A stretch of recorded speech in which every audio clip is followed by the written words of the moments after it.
Bendiciones, hermanos que nos sintonizan a través de este medio, a usted que es parte del CCF o que nos visita de cualquier otra iglesia con el deseo de aprender y conocer más de la palabra. Estamos con el pastor Alberto y el tema de hoy es el arrebatamiento, un tema que divide la iglesia por las diferentes posiciones que se tienen, la cual unos afirman que la iglesia se va antes del momento de la prueba, otros se va a la mitad de la prueba y otros que se queda hasta el final de la prueba. Bienvenido, pastor.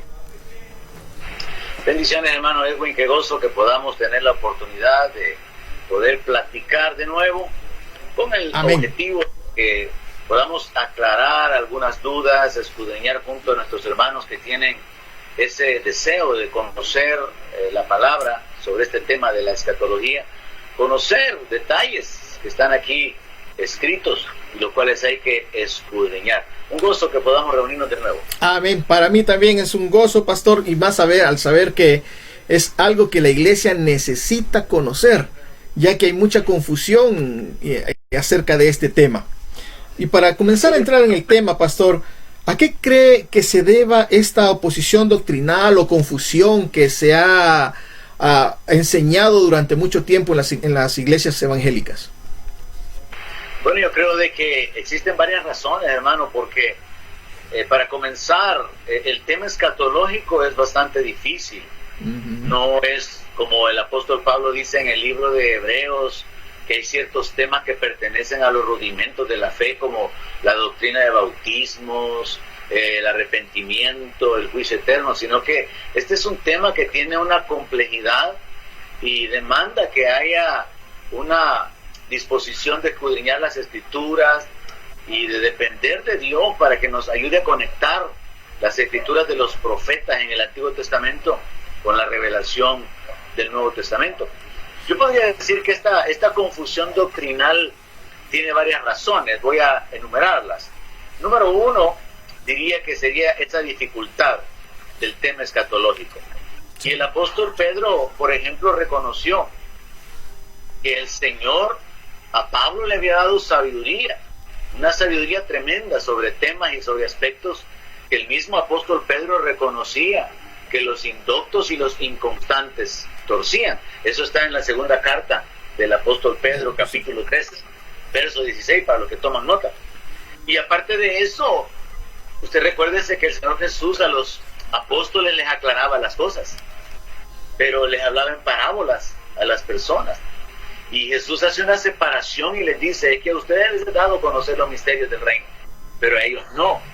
Entonces hay ciertas cosas en la Biblia en las cuales podemos establecer que Dios las revela por su Espíritu y no son dadas sino a través de una búsqueda, una disposición, un corazón hambriento de la palabra, y son cosas que no se entienden con la mente natural, como dice el apóstol Pablo en la primera carta a los Corintios, capítulo 2, verso 13, cuando él habla acerca de que hay que acomodar lo espiritual a lo espiritual.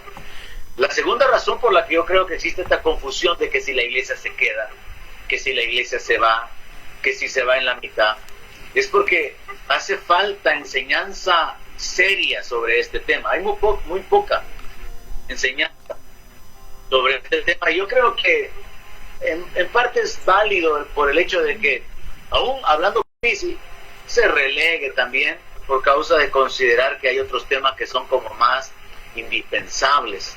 Y esa sería la segunda razón. La tercera razón que yo podría enumerar para esta confusión es lo que yo voy a llamar la irresponsabilidad evangélica de repetir lo que se oye sin escudriñar la palabra. Es decir, alguien oye algo, no busca las bases y solo lo repite. Simplemente está diciendo lo que ha escuchado. Un ejemplo de esto es que lo más seguro es que usted ha escuchado muchísimas veces hablar de la palabra rapto. Exacto.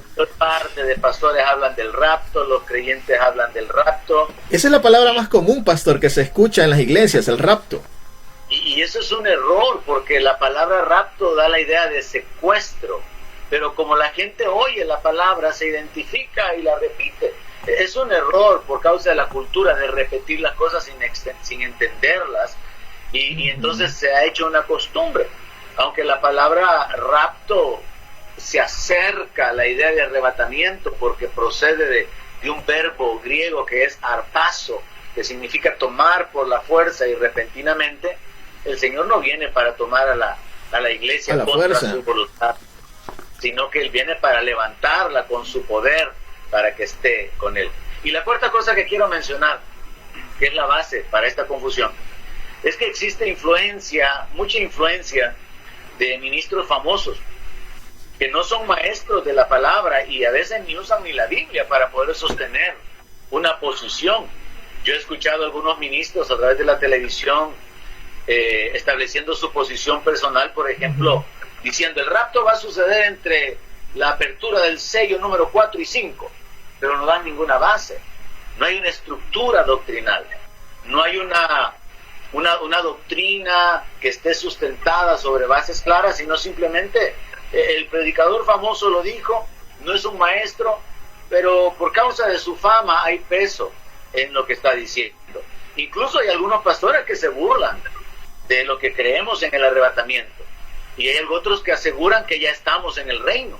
Hay otros que piensan que estamos entrando a la gran tribulación. La gran tribulación. Piensan que a ratos estamos en el reino. Así que yo mencionaría esas 4 razones por las cuales tenemos esta confusión doctrinal: la dificultad de la escatología, la falta de enseñanza seria o sistemática, la irresponsabilidad evangélica de repetir sin tener bases bíblicas, y la influencia de ministros que por causa de su fama establecen una posición pero no tienen escrituras que lo respalden. Sí, usted dijo algo muy importante, pastor, y es uno de los temas que yo aprendí, o mejor dicho, uno de los aspectos que yo consideré importantes, y es el crecimiento espiritual, el escudriñar la palabra, y es muchas personas por eso es que no se meten a aprender o a explicar de una forma más profunda este tema. E incluso le tienen temor por causa de la complejidad, como usted lo dijo, por la simbología que hay ahí. Es cierto.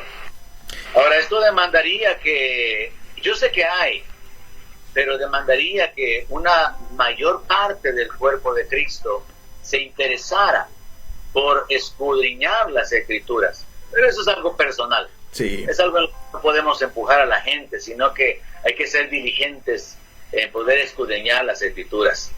Haciendo aquí también un paréntesis, pastor, yo recibí el entrenamiento en el Instituto Bíblico que hay en la iglesia allá por el año de 1996, y a mí me impactó el haber recibido esta materia. ¿Todavía está esta materia dentro del pensum del instituto? Sí, definitivamente. Tenemos 2 partes. En la primera abordamos prácticamente un estudio de los 22 capítulos del libro de Apocalipsis, enfocándonos en aquellas partes como más difíciles, las más complejas, y en el segundo nivel o en la segunda parte nos enfocamos en este tema que vamos a discutir ahora, lo del arrebatamiento, las diferentes posiciones doctrinales, la transformación del cuerpo, y hablamos un poco también acerca de lo de las bodas del Cordero. Sí, continuamos con ese pensum de materia, porque realmente es importante que el creyente sea establecido doctrinalmente. Amén. Yo creo que en una próxima entrevista vamos a poder hablar un poquitito más acerca del SEM para que la gente conozca qué es el SEM. Pero ahora, continuando con este tema, pastor, ¿por qué o cómo usted nos explicaría la diferencia entre arrebatamiento y rapto? Porque eso es bien común escucharlo en las iglesias. Y es más, en la mayoría se habla acerca del rapto. Del rapto de la iglesia. Yo creo que sería una cuestión de educar a los creyentes y de hacerles entender que nosotros tenemos que utilizar el lenguaje bíblico, y el lenguaje bíblico es arrebatamiento. Tendríamos que acostumbrarnos y educar al pueblo a usar la palabra correcta, porque la palabra rapto tiene un significado completamente diferente. Como ya lo mencionamos, el rapto prácticamente sería como secuestrar y tomar a alguien contra de su voluntad. Alguien podría considerar que eso es irrelevante, que no es algo que amerite una discusión. Sin embargo, para poder establecernos bíblicamente, Jesús no va a raptar a la iglesia, Él va a arrebatar a la iglesia. Lo que sucede es que, como ya mencionaba anteriormente, el verbo griego nos habla de tomar por la fuerza, nos habla de tomar repentinamente, nos habla de tomar algo para tenerlo para sí mismo. Y de ahí surge esa confusión, pero yo creo que más importante que discutir sobre esto, estableciendo la idea de que la palabra bíblica correcta es arrebatamiento, lo más importante más bien sería que la gente pudiera entender de una manera breve qué es el arrebatamiento. Y lo vamos a definir de esta forma. Es el acto divino de sacar a la iglesia de la tierra con el propósito de librarla de los juicios que vienen durante el periodo llamado Gran Tribulación. Entonces tenemos que entender, y hay que sustentarlo posteriormente con la palabra, que la iglesia sube antes de que inicie la Gran Tribulación para estar con el Señor, y la iglesia desciende al final de los 7 años de la Gran Tribulación juntamente con el Señor en su segunda venida. Vamos a dar las escrituras que están relacionadas con esto. Entonces, de una manera breve, el arrebatamiento consiste en esto. La iglesia sube antes de la Gran Tribulación, mientras en la tierra hay juicios, hay muerte, la iglesia está en el cielo con el Señor, pero luego la iglesia desciende con el Señor en la segunda venida, que es lo que se nos describe en el capítulo 19, cuando Él viene a la tierra y dice que los ejércitos celestiales vestidos de lino fino le siguen. Vamos a escudriñar más escrituras, adelante. Amén, amén. Pastor, ¿y hay alguna relación entre lo que este periodo en el cual la iglesia va a ser quitada, va a ser llevada para luego regresar con Cristo, con algo que se ha enseñado por muchos años en la iglesia evangélica, que son, la iglesia va a pasar 7 años de bodas en el cielo, y va a haber fiesta, y allá va a ser la celebración? ¿Cómo podríamos aclarar ese aspecto de la boda del Cordero? Yo creo que no, hermano. Escudriñando las escrituras, yo encuentro que esto es más una creencia tradicional. Ya mencioné que una de las razones por las cuales tenemos esta confusión con respecto a este tema de la escatología es que existe esa cultura de repetir. No tengo la escritura, no tengo bases bíblicas, pero lo he oído por ahí y lo repito. Y son muchísimos los cristianos que repiten esa idea de 7 años de boda, 7 años de boda, nos vamos a gozar. Pero fíjese que bíblicamente usted no encuentra un respaldo para sustentar que cuando la iglesia sea arrebatada inmediatamente suceden las bodas. Ni tampoco hay una base bíblica clara que sustente la idea de que van a ser 7 años de boda. De hecho, la iglesia se encuentra en el cielo, como lo vimos en la sesión anterior, en el capítulo 5, adorando al Cordero, porque Él nos ha redimido. En el capítulo 6 se comienzan a narrar los eventos con los que se inicia la Gran Tribulación, con la apertura del primer sello y la manifestación del Anticristo. Y es hasta en el capítulo 19, cuando ya va a terminar la Gran Tribulación, que se anuncian las bodas del Cordero. Entonces, ¿cómo es posible que si la iglesia ha estado 7 años de boda, como tradicionalmente se dice, se estén anunciando las bodas cuando el Señor está por regresar a la tierra? Algo no está encajando en el panorama bíblico ahí. Así que yo diría que esto simplemente es otra de las creencias tradicionales. Así como llamarle rapto al arrebatamiento es una tradición, asegurar que subimos para 7 años de bodas es otra tradición que no tiene base bíblica. Sostener que son 7 años de boda no está en la palabra.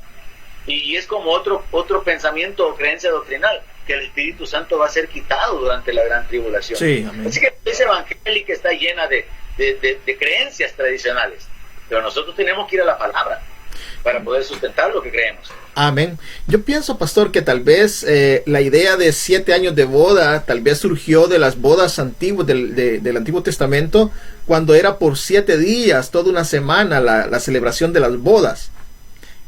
Sí, lo que sucede es que, como hemos dicho ya en la sesión anterior, que parte de la dificultad del libro de Apocalipsis son los símbolos y las figuras, entonces la gente se atreve a interpretar figuras de otras escrituras y aplicarlas a este tema.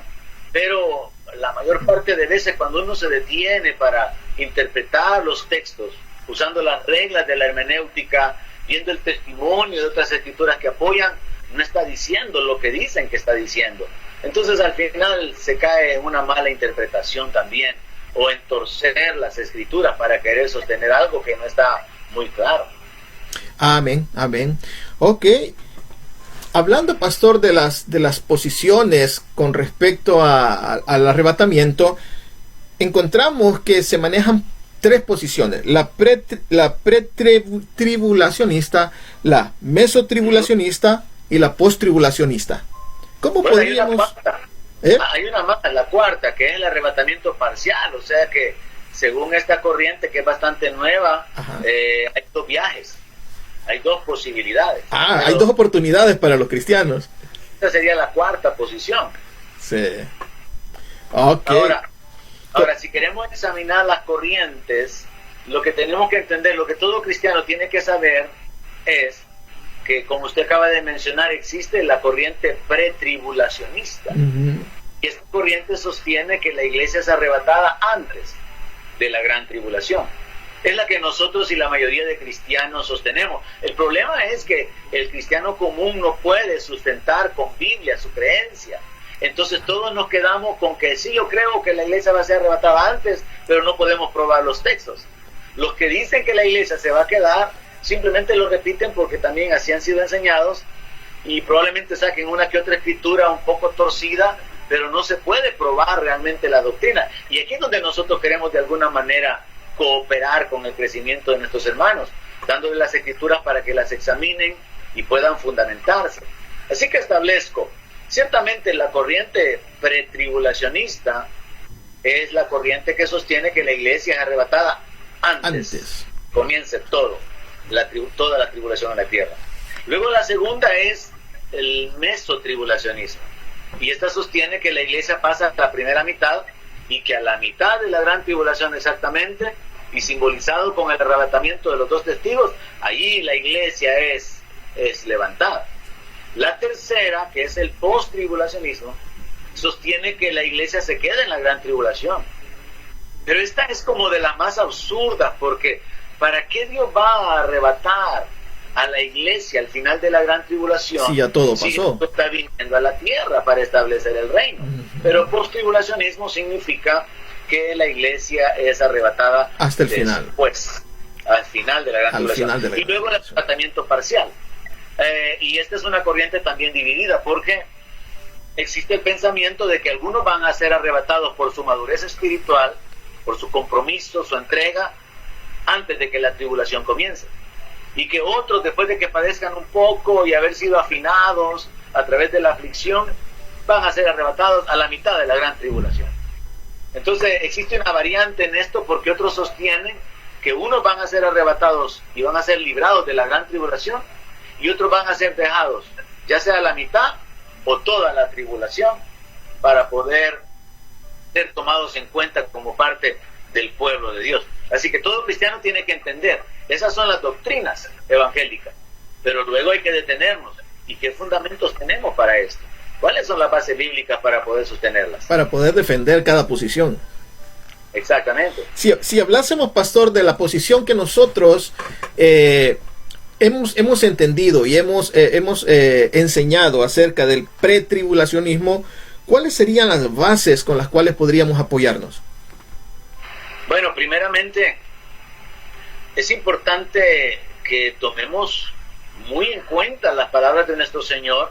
En el video anterior mencionábamos que Él había prometido que Él habría de ir a la casa del Padre a preparar lugar para nosotros, para su pueblo. Juan 14, verso 2. Y Él dijo, y si yo me voy y les preparo lugar, voy a venir otra vez. Y los voy a tomar a mí mismo, para que donde yo estoy, ustedes también estén. A partir de ahí, la doctrina del arrebatamiento viene a tener un fundamento firme, porque es nuestro Señor Jesucristo quien está hablando de esto.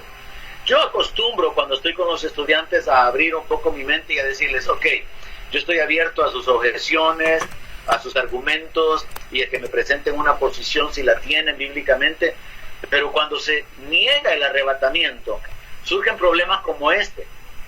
Cualquier persona que no crea que la iglesia va a ser arrebatada, tendría que tener una explicación para esta escritura. ¿Qué nos podría decir alguien con respecto a esta escritura? Si el Señor Jesús es quien está diciendo, voy a preparar el lugar en la casa del Padre.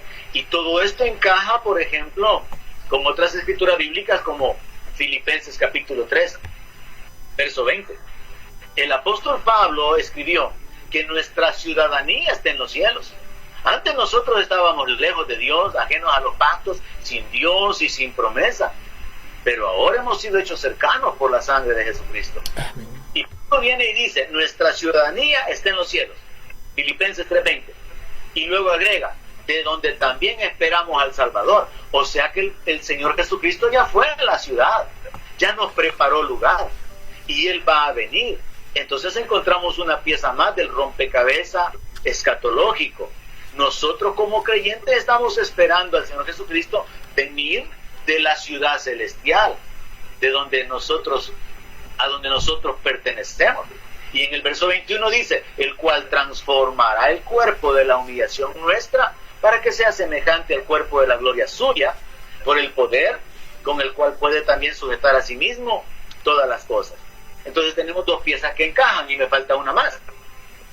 En Tesalonicenses capítulo 1, verso 10, el apóstol Pablo también escribió que nosotros, aunque él está hablando de los tesalonicenses que se convirtieron de los ídolos al Dios vivo, para esperar de los cielos a su Hijo, al cual resucitó de los muertos, a Jesús, quien nos libra de la ira venidera. Ahí hay una referencia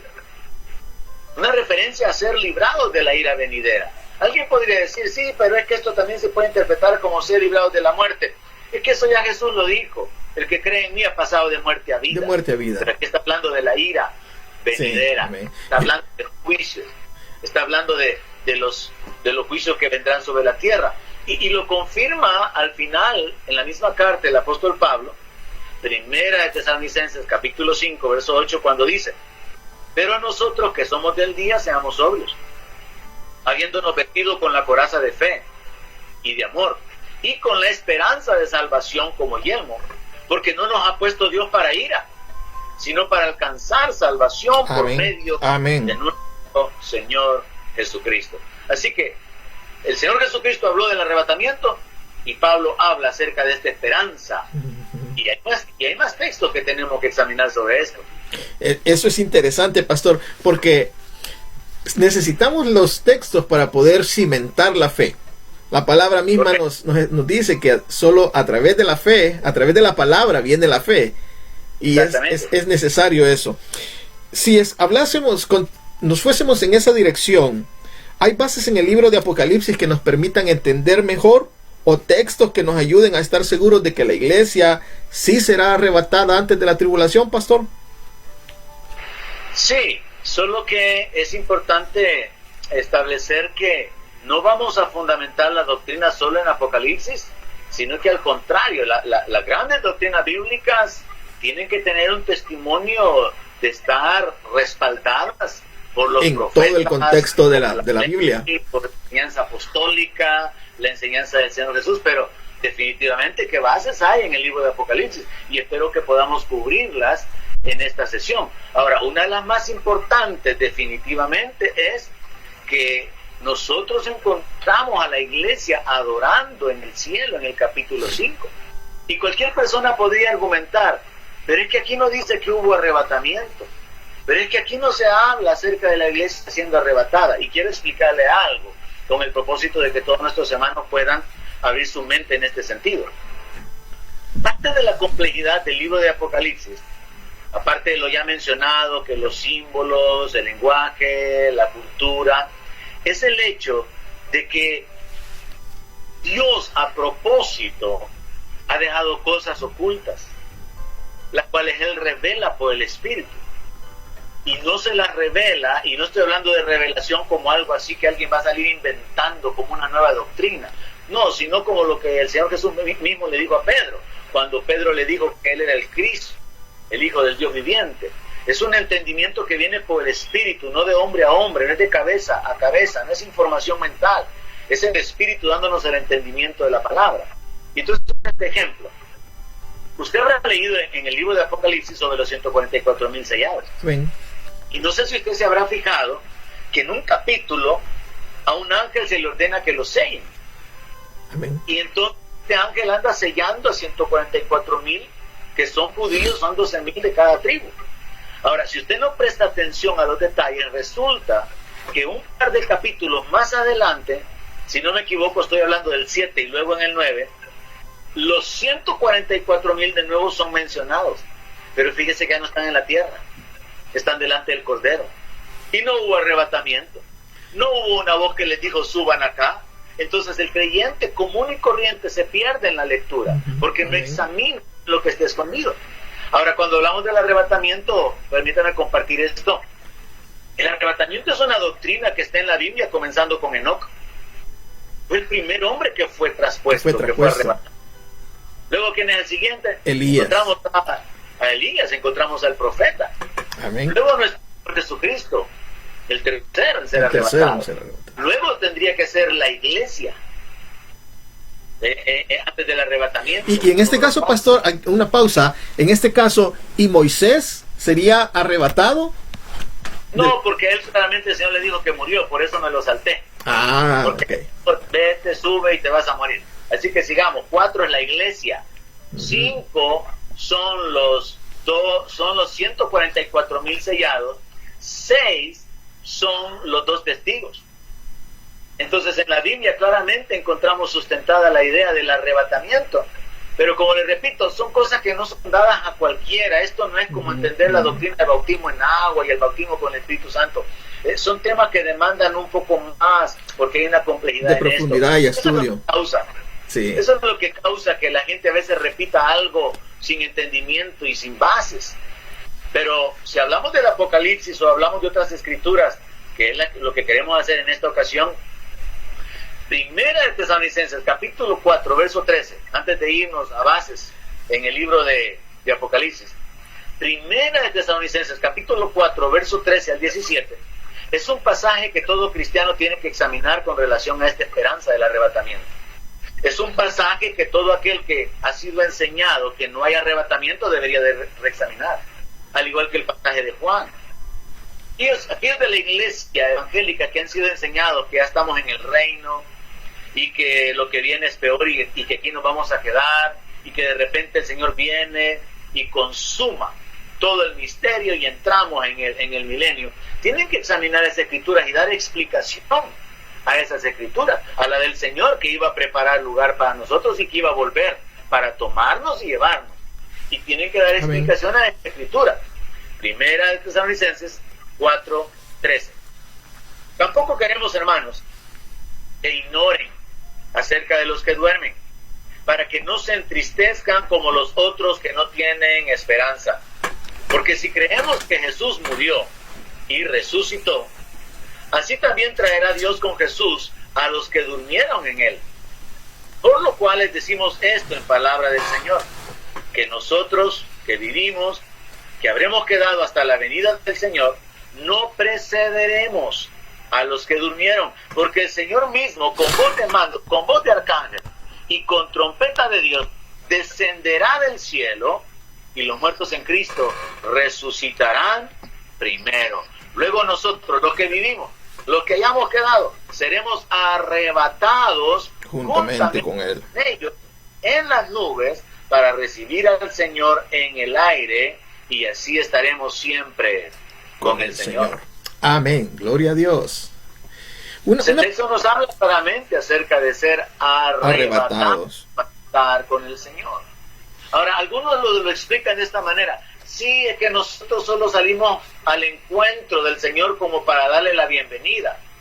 Ok, yo acostumbro a ser un poco flexible con los argumentos y con las posiciones encontradas. Ok, subimos como una comitiva para encontrarnos con el Señor, porque el Señor viene para abajo. Entonces nosotros no vamos para arriba, sino que solo para encontrarnos con el Señor. Y entonces, ¿dónde queda la promesa de Jesús? De prepararnos lugar en la casa preparar del Padre. morada en la casa del Padre. O sea, la doctrina bíblica más acertada será aquella en la que los textos pueden armonizar. No es aquella que ignora o deja escritura sin ninguna explicación, o que hay que torcerla para poder sustentar que está diciendo lo que queremos decir. Y yo quisiera encontrar otra explicación o una explicación para este verso que nos habla de ser arrebatados juntamente con los muertos que van a resucitar primero, algo de lo cual Pablo habla en 1 Corintios 15, y la explicación de por qué Jesús habló de ir a preparar lugar en la casa del Padre. Pero la verdad no la he escuchado. Una pregunta que se me cruzó, pastor, cuando estaba comenzando a hablar de esto, es: ¿el Apocalipsis está escrito así, capítulo 1, capítulo 2, capítulo 3, cabal, marcado en el tiempo?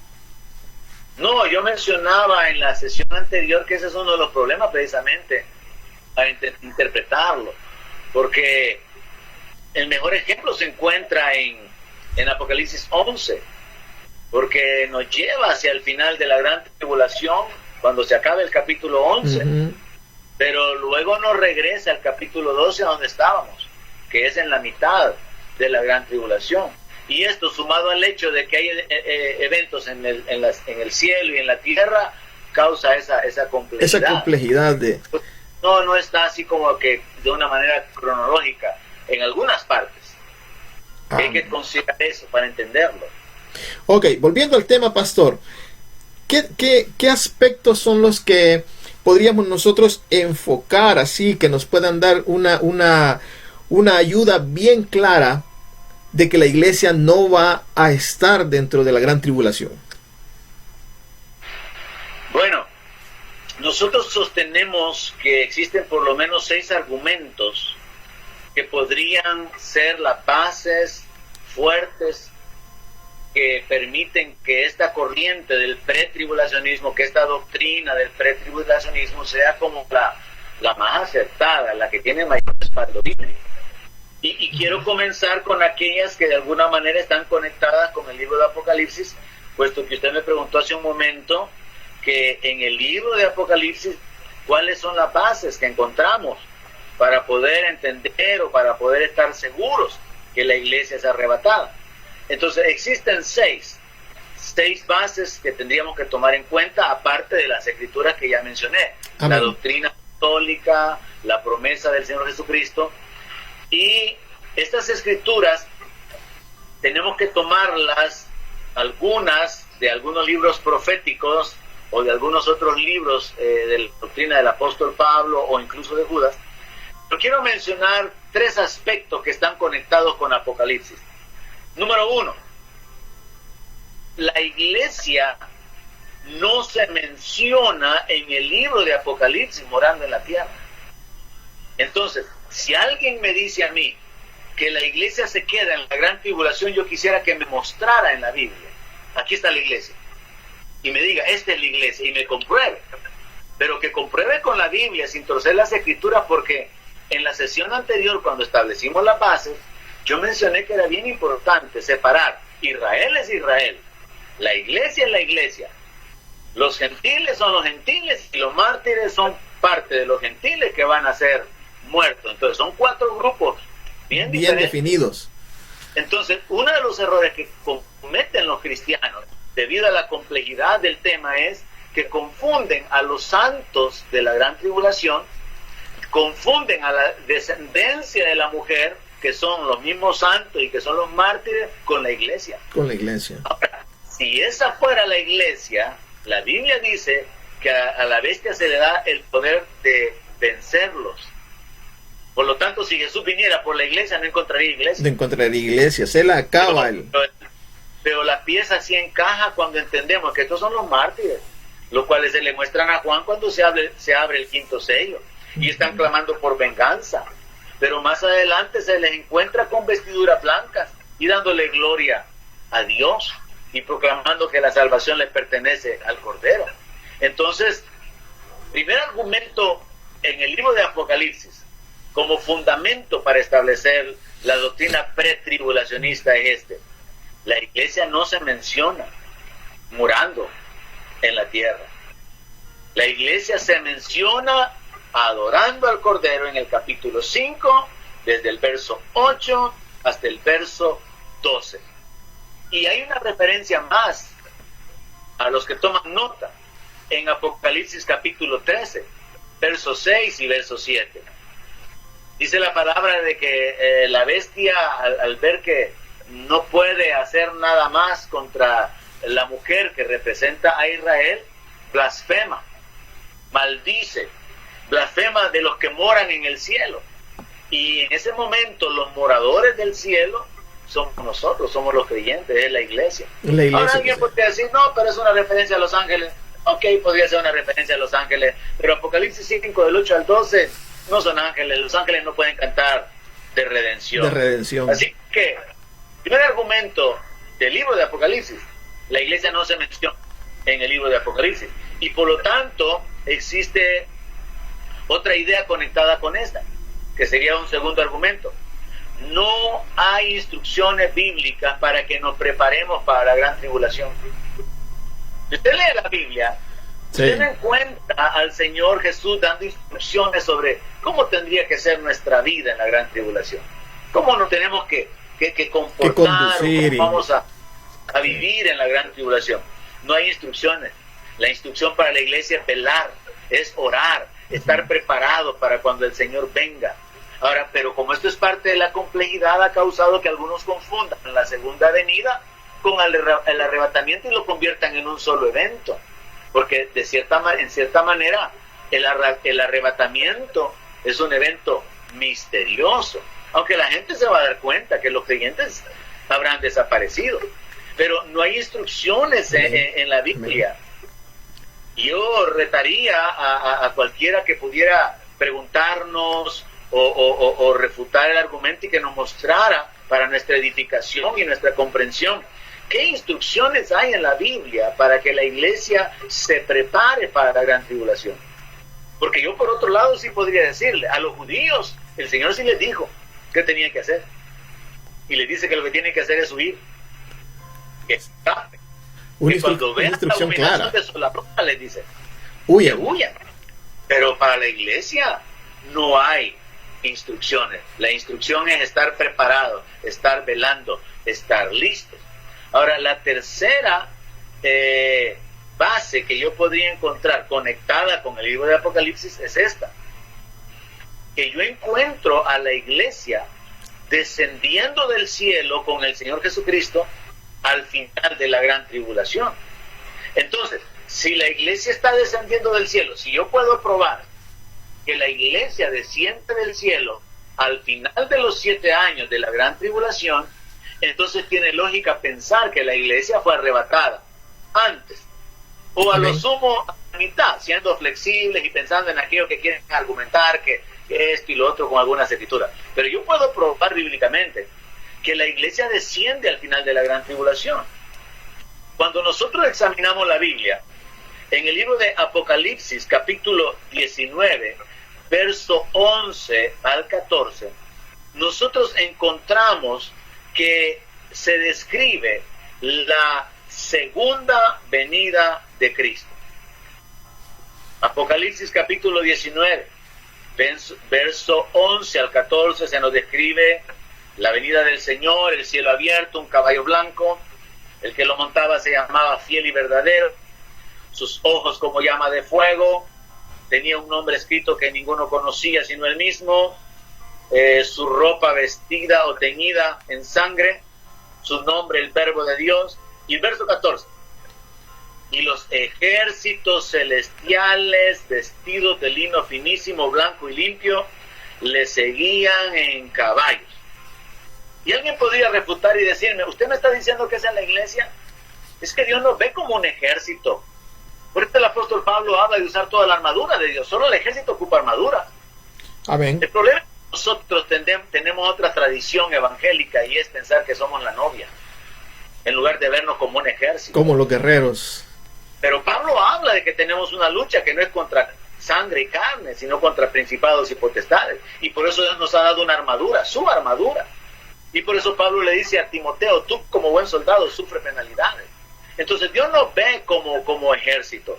Pero alguien podría decir, sí, pero no me convence esa escritura. Ok, no le convence. Ocupemos otra. Judas. La carta de Judas solamente tiene un capítulo.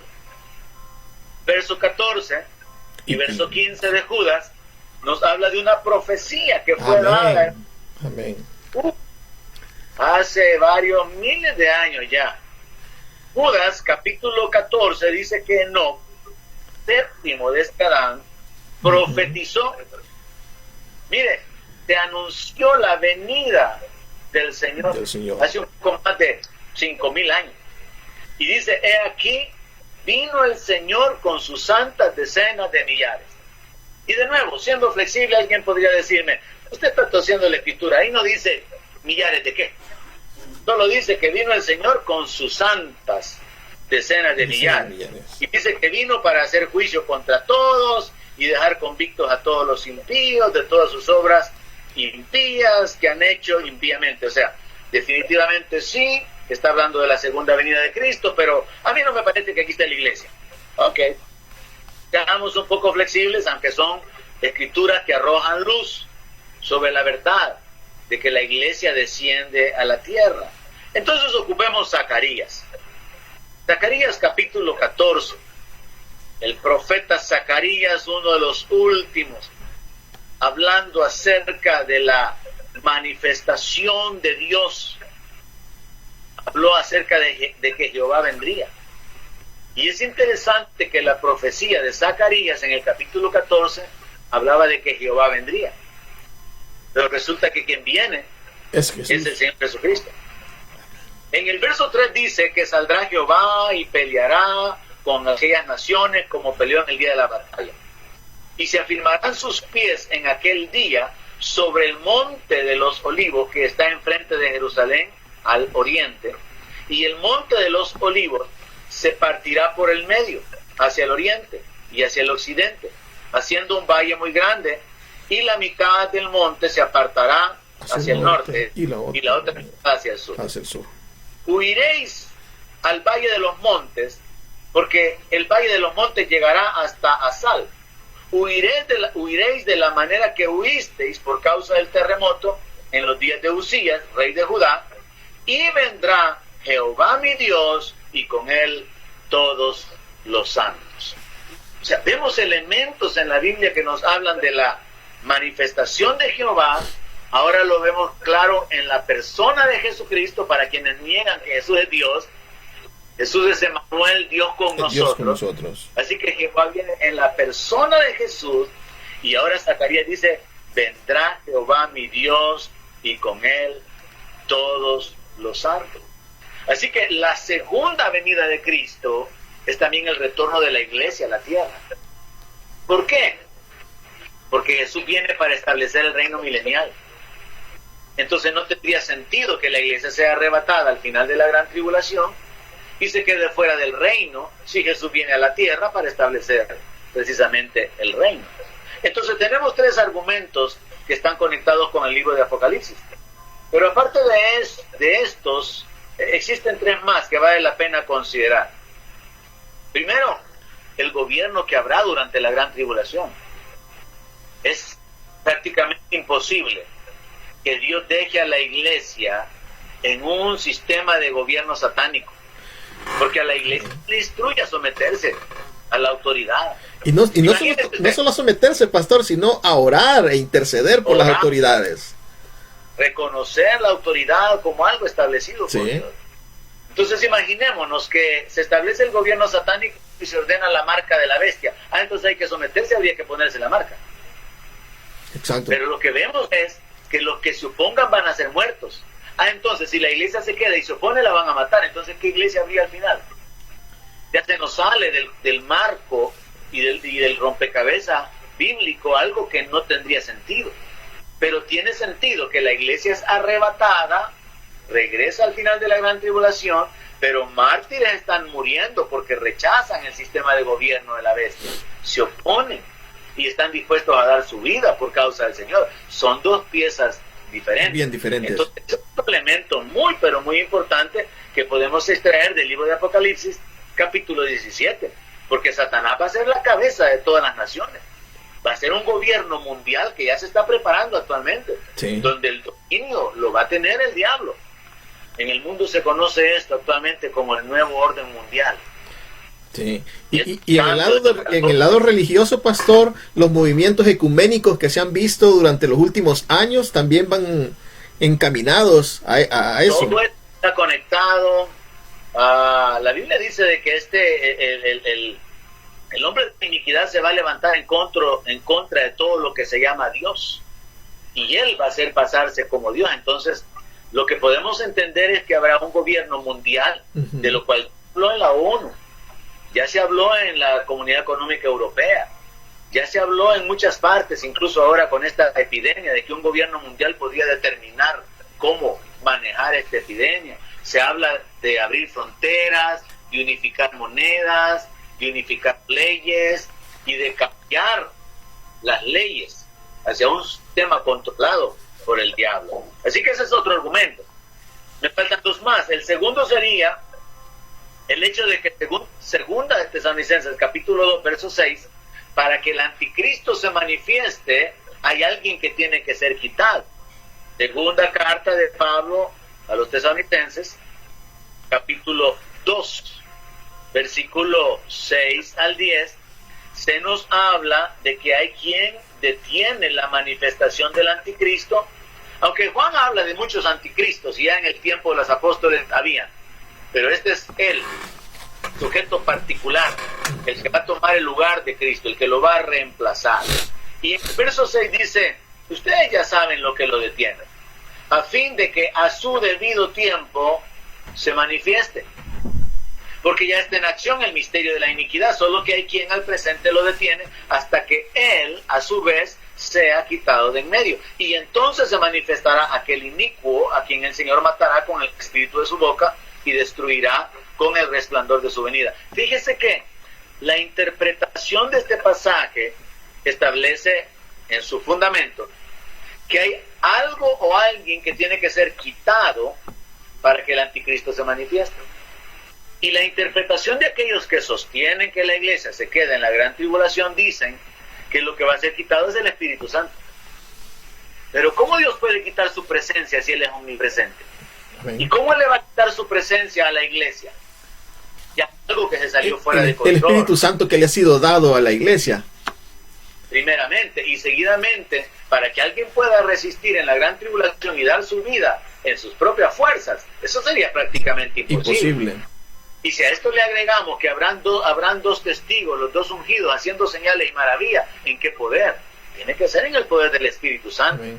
O sea, la interpretación tradicional de que el Espíritu Santo va a ser quitado, yo la he oído a muchos cristianos repetirla. Y la base es esto. Y la confusión es esta. Y en el verso 6 dice, lo que lo detiene, el artículo neutro, no dice la iglesia, así que como no dice la que lo detiene, no es la iglesia. Y luego cuando dice en el verso 7, solo que hay quien al presente lo detiene, y el artículo neutro de repente se conecta con un artículo masculino, hasta que él a su vez sea quitado. Ahí está, hasta que el Espíritu Santo sea quitado.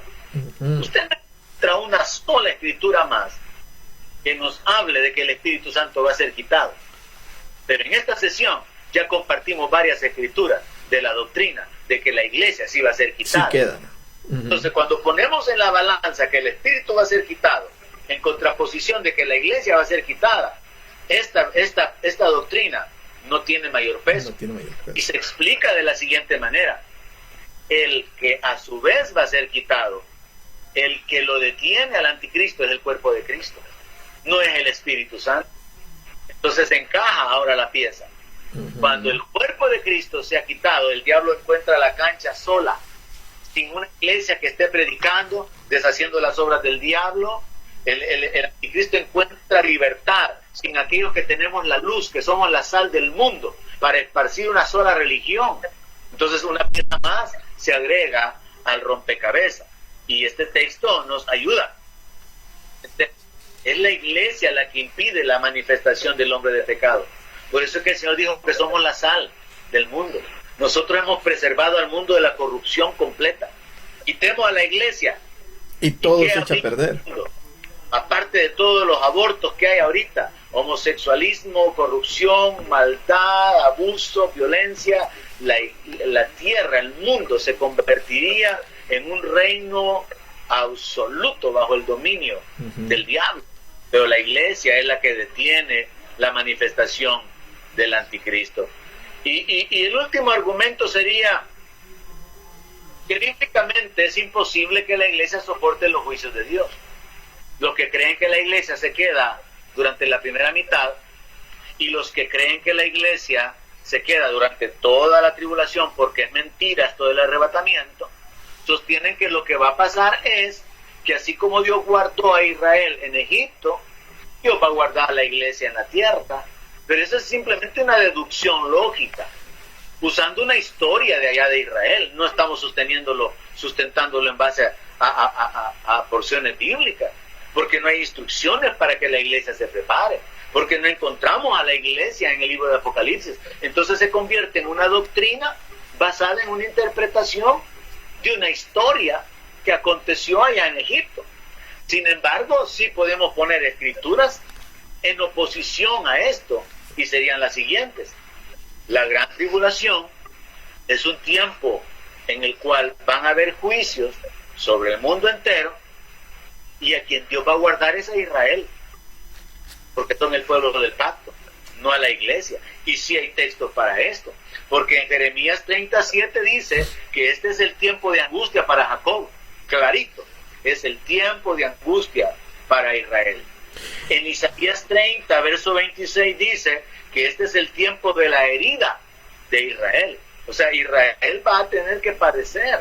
Y el Señor Jesús se lo dijo cuando les mencionó: ustedes no me han recibido a mí, que vine en el nombre del Padre, pero otro va a venir en su propio nombre y a ese lo van a recibir. Entonces encontramos que sí hay bases bíblicas para poder probar esto. Quienes sí se quedan en la gran tribulación son los israelitas. Ellos sí van a ser guardados de los juicios de Dios. Pero que alguien me muestre a la iglesia siendo guardada, no hay textos en la Biblia que prueben que la iglesia está en la gran tribulación. Pero sí hay más textos que nos hablan acerca de el propósito de la gran tribulación para con el mundo entero, y por eso la Biblia habla acerca de tiempo de castigos. En Isaías 24, versos 21 y 22, tiempo de destrucción. Joel capítulo 1, verso 15. Y con esto concuerdan todas las escrituras de Zacarías, de Ezequiel, de Isaías, de Jeremías, donde se nos habla de que Dios habría de juzgar toda la tierra. Entonces, las piezas cayendo en su lugar nos dan un entendimiento claro. La iglesia es arrebatada al principio de la tribulación, desciende al final de la gran tribulación, no porque se haya ido a las bodas, porque las bodas son anunciadas hasta el final todavía, y bíblicamente se ejecutan prácticamente después del milenio, que solo eso es otro tema. Pero aparte de eso, los gentiles entran, 2/3 partes van a morir, 1/3 parte va a quedar. De entre los gentiles surgen los mártires, van a morir por causa de la palabra, por no someterse al sistema de la bestia.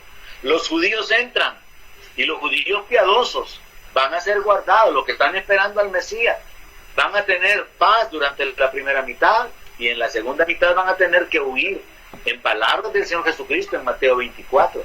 Entonces, cuando vemos todas las piezas en orden, todo tiene sentido y no hay una contradicción.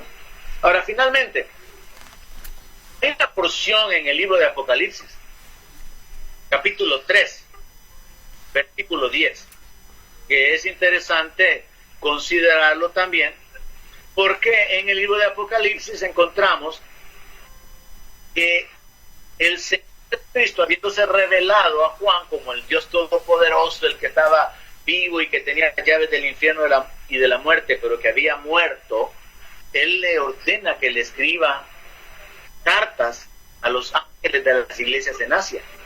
Y existe realmente el entendimiento de que estas iglesias eran iglesias ubicadas geográficamente en el tiempo de Juan. y que a Juan la instrucción que se le da es que le envíe una carta al pastor de cada una de las iglesias. Aquí es Malak, mensajero, o sea, el que está a cargo del mensaje, de la predicación de la palabra. Entonces ahí encontramos la palabra ángel, que también en el idioma griego es la palabra ángel, vamos a confirmarlo aquí. Es la palabra ángel, que significa ángel. En el hebreo es que es malak, pero en griego es ángelos y significa un mensajero, y se puede interpretar también como un ángel literalmente, o como de una manera aplicándola al pastor. Así que el Señor envía cartas por medio de Juan a los pastores de las iglesias. Y es interesante lo que le dice en el capítulo 3, en el verso 10, a la iglesia que está en Filadelfia. Capítulo 3, verso 10. Dice: por cuanto has guardado la palabra de mi paciencia, yo también te guardaré de la hora de la prueba que ha de venir sobre el mundo entero, para probar a los que moran la tierra. Ahora, como el problema es interpretación bíblica, esto solamente es una pieza más que podríamos agregar, y que si a alguien le parece que no es válida, pues no la agregamos. Ya hemos dado suficientes argumentos para poder probar cómo los demás textos encajan. Pero hace algún tiempo yo encontré un estudio con un enfoque precisamente escatológico de las iglesias, y en este estudio, en lugar de considerar que cada una de estas iglesias eran iglesias locales en una región de Asia, al ver la carta, al ver las instrucciones, la reprensión, la promesa y las circunstancias que describen a cada una de estas iglesias, encontraba yo muy interesante que, según este estudio, podríamos tener un entendimiento de que las 7 iglesias mencionadas en Apocalipsis también de una manera simbólica representan 7 etapas de la iglesia. Entonces resulta que la iglesia de la Odisea es una iglesia que está fría, que está tibia, no está fría ni caliente, y que va a ser vomitada de la boca del Señor. Significa la iglesia que va a ser rechazada, es la última. Pero la iglesia a la que le fue dada la promesa de ser guardada de la hora de la prueba que ha de venir sobre el mundo entero es la iglesia de Filadelfia. Y estos son aquellos que han permanecido, que han retenido la palabra, que a pesar de tener poca fuerza, según el verso 8, han guardado la palabra y no han negado su nombre. Es aquella iglesia la cual tiene delante una puerta abierta, y esta puerta abierta se entiende como la oportunidad para la evangelización mundial. Entonces, dentro de estas 7 etapas de la iglesia, es interesante que la iglesia de Filadelfia corresponde a la etapa número 6, corresponde a la iglesia de nuestro tiempo, que está coexistiendo juntamente con la iglesia de la Odisea.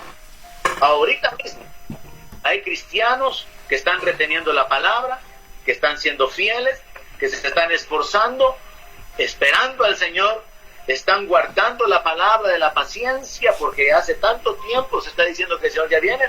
Pero esta iglesia de Filadelfia coexiste con la iglesia de la Odisea. Entonces a la de Filadelfia le dice: te voy a guardar de la hora de prueba que viene sobre el mundo entero. Interesante cuando pensamos, o sea que proféticamente se está hablando de una iglesia que va a ser librada. Mientras que la Odisea, vea la descripción, describe a una iglesia de cristianos nominales, describe a una iglesia que espiritualmente está en una condición de tibieza, porque ellos creen, según el verso 17, que son ricos, no tienen necesidad de nada, y el Señor les dice: tú no sabes que tú eres un desventurado, miserable, pobre, ciego y desnudo. Por tanto, yo te aconsejo que de mí compres oro refinado en fuego para que seas rico, y vestiduras blancas para vestirte, y que no se descubra la vergüenza de tu desnudez, y unge tus ojos con colirio para que veas. Así que resulta interesante agregar este elemento.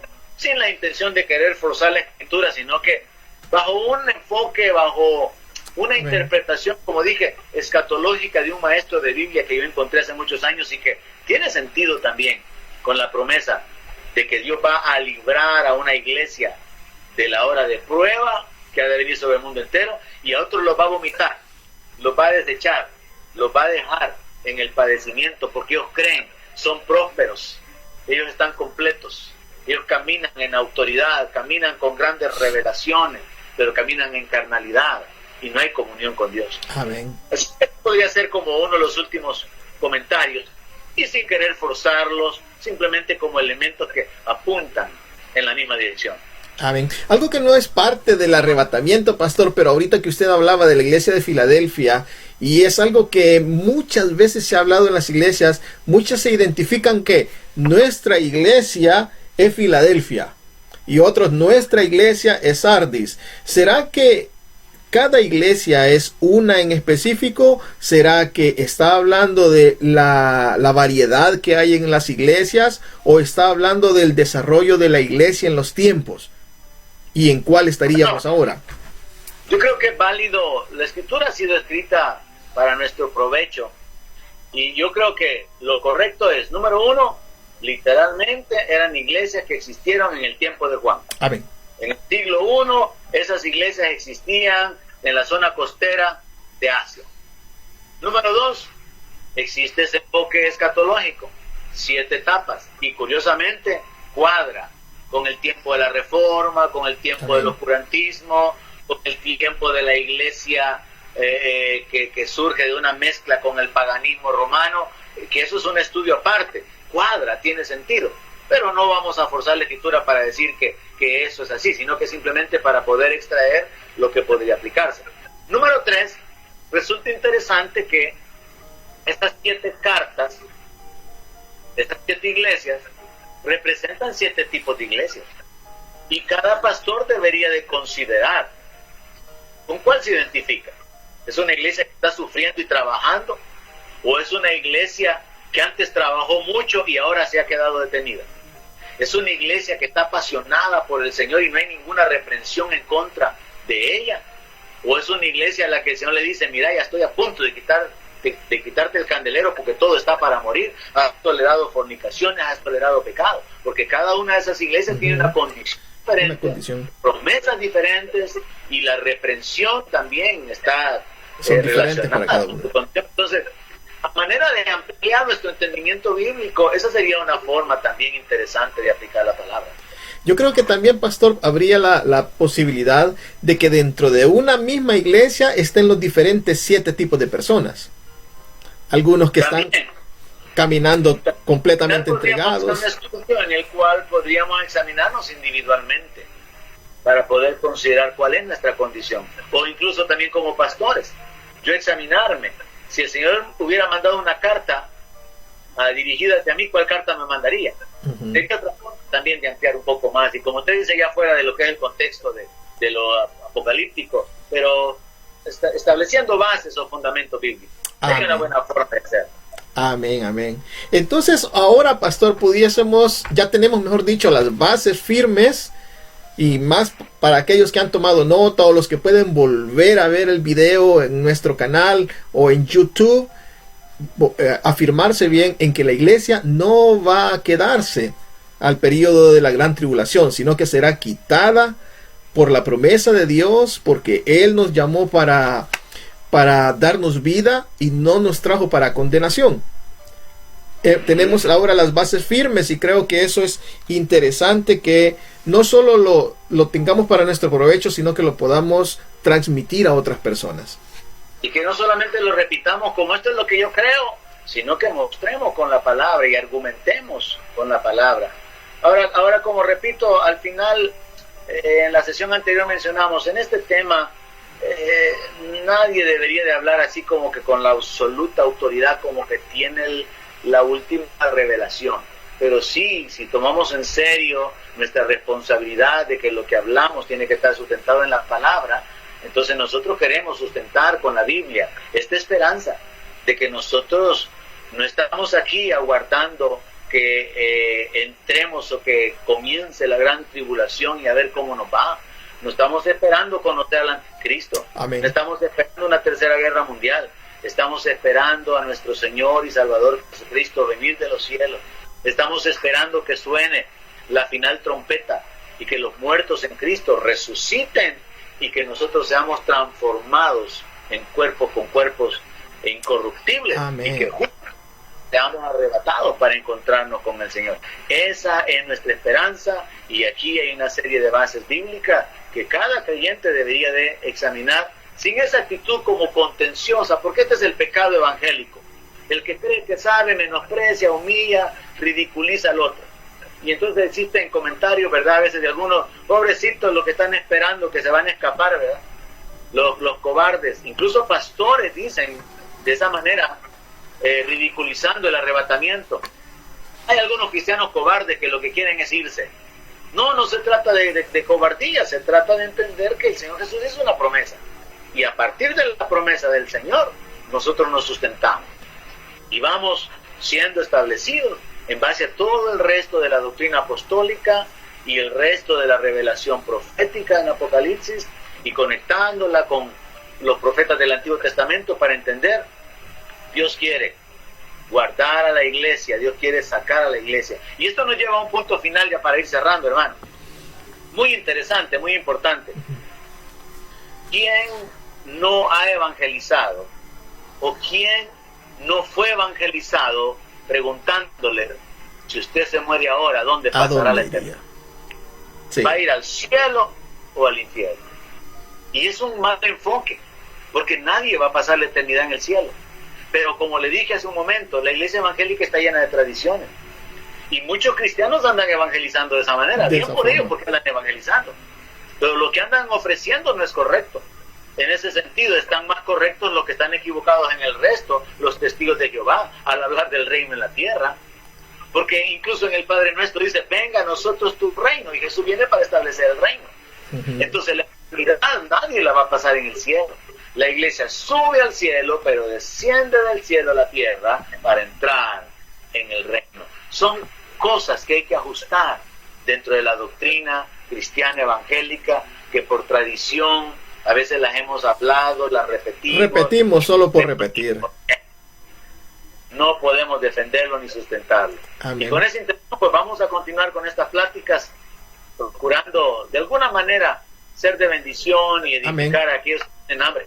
Amén. Tienen el deseo de crecer en el conocimiento de la palabra de Dios. Así que llegamos hasta el final por hoy.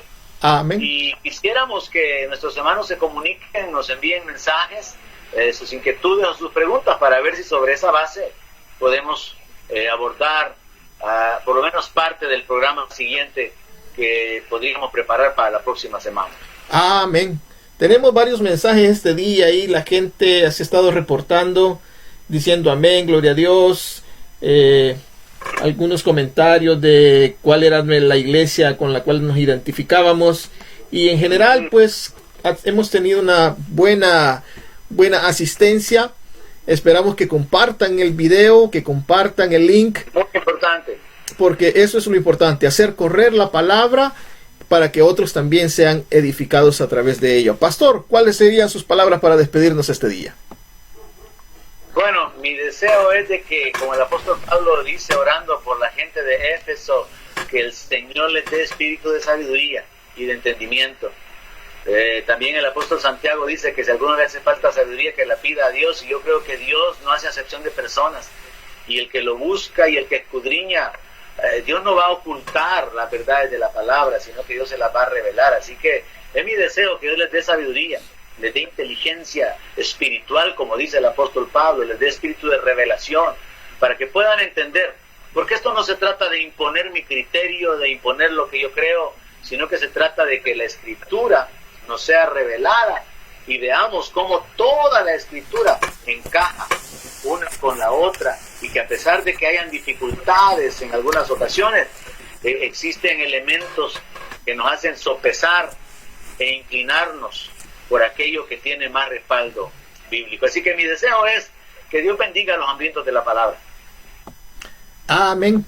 Que Dios nos dé el entendimiento y la sabiduría, y esperamos poder conectarnos la próxima semana con un tema interesante.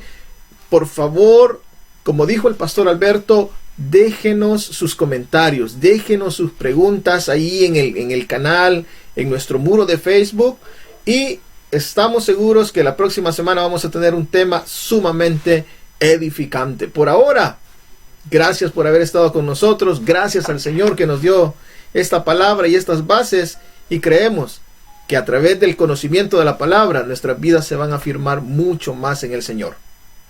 Amén. Bendiciones a todos, hermanos. Bendiciones.